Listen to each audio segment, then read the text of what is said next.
Alright, welcome back to a brand new video of the Targeted Individual Program. Targeted Individual Experience. So yep, after I got back in the house from picking up Alyssa, they started with an extreme noise campaign. Sirens went on for a few minutes, going back and forth, and I'm just shaking my head. I'm just like, wow. Wow, man. But like I said, my joy is exposing them. Come outside, look. Come outside of this house, look at them. Tell you, Negropeans, man, let me tell you, these people are bananas. He come outside holding his daughter. Dude, I got a daughter too. All right? You see, let me tell you something about black people, right? Particularly like Negropeans, right? And that's why they can manipulate us, divide us, and keep conquering us, right? Because Negropeans don't want to teach their children anything. Hey, how you doing, man? How you doing? You okay? Yes, sir. You just standing out here like that? Huh? As usual. Yeah, I hear you. But you know, it's cold out here, man. Try to get someplace warm, all right? Yes, sir. All right, Yes, have a good night. All right, have a good night. Yeah, see, I always got to use the homeless guy. He's always got to be there. That's the homeless theme. So like I said, Negropeans don't like to teach their children anything and expect their children to grow up to be adults that have common sense, right? And again, we have no empathy or sympathy for one another, right? Because, you know, most of us are living a hard life. Okay, most of us are living a hard life, a life of survival, right? And because the mindset of Negropeans is believers, that they believe that they don't have to teach their children anything because their children should know, right, good from evil. How's that working out for you, for us, right? How is that working out for us? When we look at other groups of people who raise their children, mother and father, who actually teach their children things, even though they're believers, right? But there's mother and father in the house, in the home. Another homeless team again. Man, they just sending out a whole bunch of them around. I need to show you guys, this is not, you usually don't see that many homeless people around, only when, you know, they engage in heavy dose of targeting. Because one of the methods of a coercive persuasion program is the threat of homelessness, right? The psychological threat of homelessness and the financial threat of homelessness. This is why you will see them crowded, particularly when I'm, you know, when they start attacking me heavily, like earlier today. All right. So, anyway, as I was saying, all right. So we read the Bible, and the Bible will tell you about, you know, because what it is that they all have this idea in their mind that they don't have to raise their children because God's going to raise their children for them.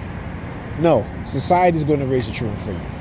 Particularly if you have black children, society's going to raise your children to become what? To become criminals, murderers, thieves, right? Because the ultimate goal of the white supremacists is to enslave your children. And how are they going to do it? Through the prison system. This is why slavery, you can enslave someone in the prison system. And this is what corporations have been doing for the past 2 decades. Actually 3 decades, starting from the early 1990s. Right? And now you have highly skilled workers in prison getting paid $2 an hour. All right? You guys got to, like I said, you got to open up your eyes and think better than that. Okay? So the Negropean come out here with his daughter, and he did it for a reason, because his daughter didn't even have on a jacket. It is cold out here. It's like 30-something degrees.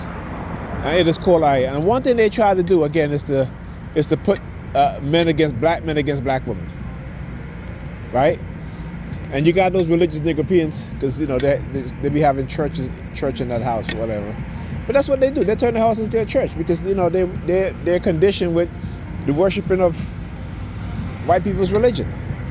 So they may put an African spin on it. They may wear some African attire, but it's still European religion.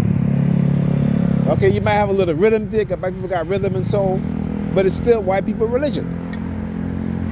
Okay, because ultimately, when you close your minds and you think about who Jesus is and who God is, the first picture that comes into your mind is that of a white man. All right, so nigger penis, like I said, I got a daughter, and I teach my daughter. I talk to her about certain things. I don't let her make the mistake on her own. Yes, children will make mistakes. Right? But we don't have common sense enough to know and say, you know what, I don't want my son making that kind of mistake. I don't want my daughter making that kind of mistake. So I'm going to teach them. I'm going to show them the truth. I'm going to teach them the truth. Right? You know what I'm saying? And it's because we're always on survival mode. Because our parents have to work. Our mothers, I should say. You know, sometimes 2 jobs.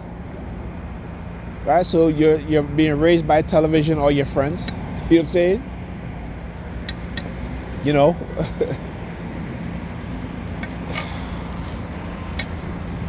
So again, you know, look, nobody's perfect. Nobody's perfect. But I tell you what, nigger peons are waiting for, they see white people as perfect. Right? And I watched a video of a black woman. She's like, oh, I was dating a white man, and you know, white men don't have all that trauma that black men have and this and that.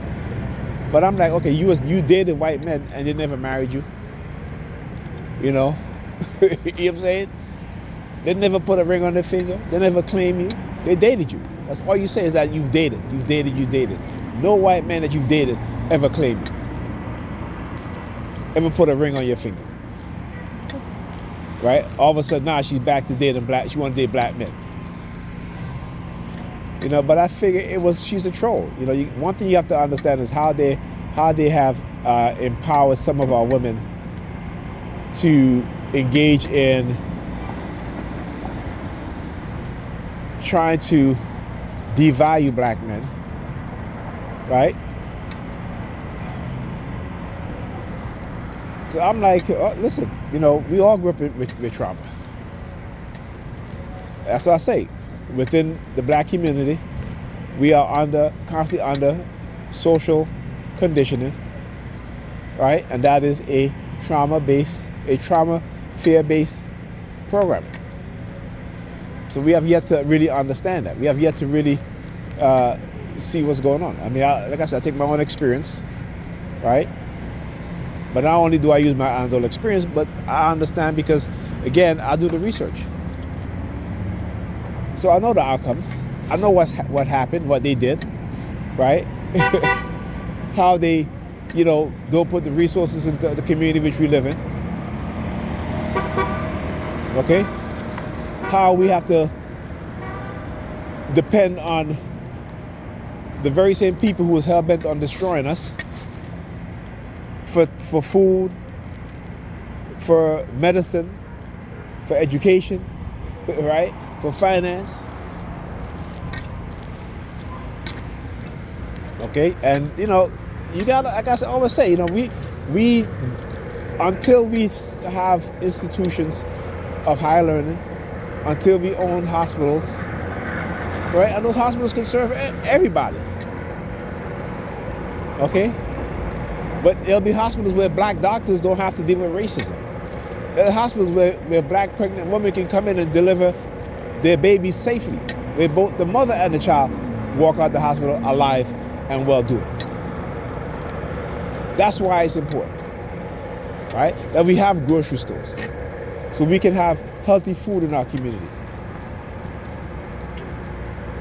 Right? This is what we need. Okay, that we own the apartment buildings. Right? So we can make sure that the tenants having safe drinking water. Right? Living in an apartment that's not infested with rats and roaches. That is why it's important. Right?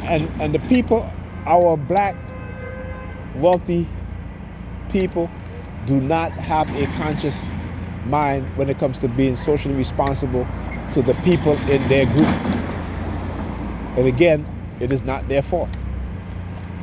So I don't blame them. I just wish that they will wake up and look and understand and see what's going on. Right? But when they wake up, they're going to be attacked.